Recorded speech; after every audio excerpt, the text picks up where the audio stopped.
Ik ben Daan Smelen, voorzitter van het Homo Monument. Ik herken me in de queer community. Het is my chosen family. En my chosen family is zo breed en zo divers en zo kleurrijk. Ja, daar raak ik niet op uitgekeken en daar doe ik heel graag dingen mee. Als je op het Homo Monument het geluid uit zou zetten, blijven de mensen eigenlijk gewoon nog steeds staan en blijven ze doorkletsen. Want het is ook een ontmoetingsplek en dat merk je echt dat die ontmoeting het belangrijkste is dan het keiharde feesten of gebruiken van alcohol of drugs.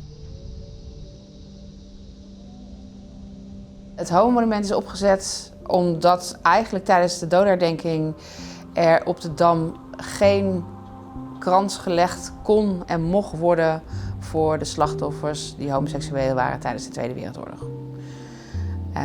Toen zijn er een aantal mensen vanuit de politiek opgestaan die zeiden dat kan niet. Er moet een homo-monument komen, in ieder geval een monument waar wij wel onze bloemen kunnen neerleggen. En toen is inderdaad heel veel crowdfunding geweest en toen werd het eindelijk gerealiseerd in 1987.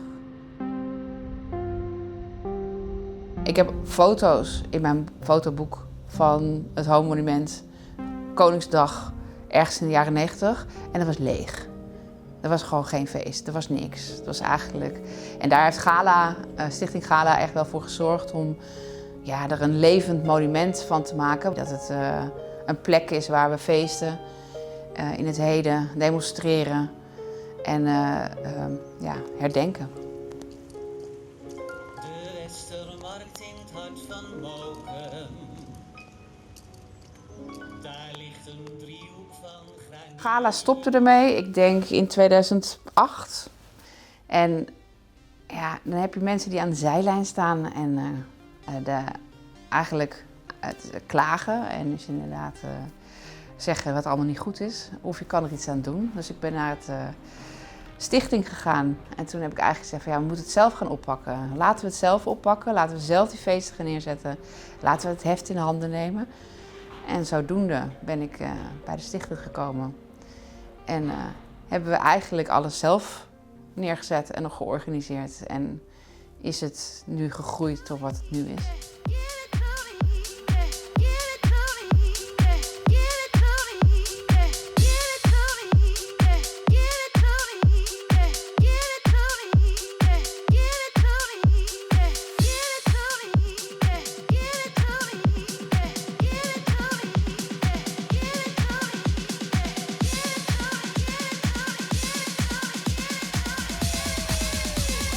Wat voor mij heel erg belangrijk is dat het laagdrempelig is. Dat het voor iedereen is. Dus dat het toegankelijk is voor iedereen. Dat je merkt, iedereen is vrijwillig. Iedereen achter de bar hoort daarbij. Is ook een van ons. Mensen op het podium is een van ons. De mensen die het organiseren zijn een van ons. Waardoor je dus eigenlijk een soort van community en een familie neerzet. Waardoor het veilig is. Ik denk dat het een hele belangrijke plek is. En dat heb ik vooral in COVID-tijd gezien. Je kon niet meer samenkomen als mensen overleden. En er overleden nogal veel mensen.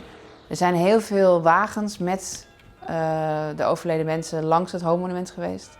De bloemen van de kist zijn op het monument neergelegd.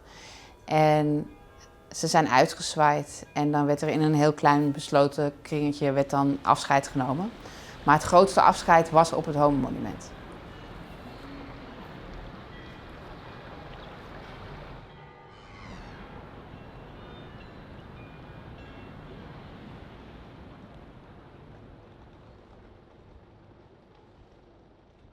Toen was het voor het eerst in 2012 dat die vlag aan de Westerkerk hing. En dat heeft menig traantje opgeleverd bij heel veel mensen, maar ook bij mij. Van ontroering en van trots.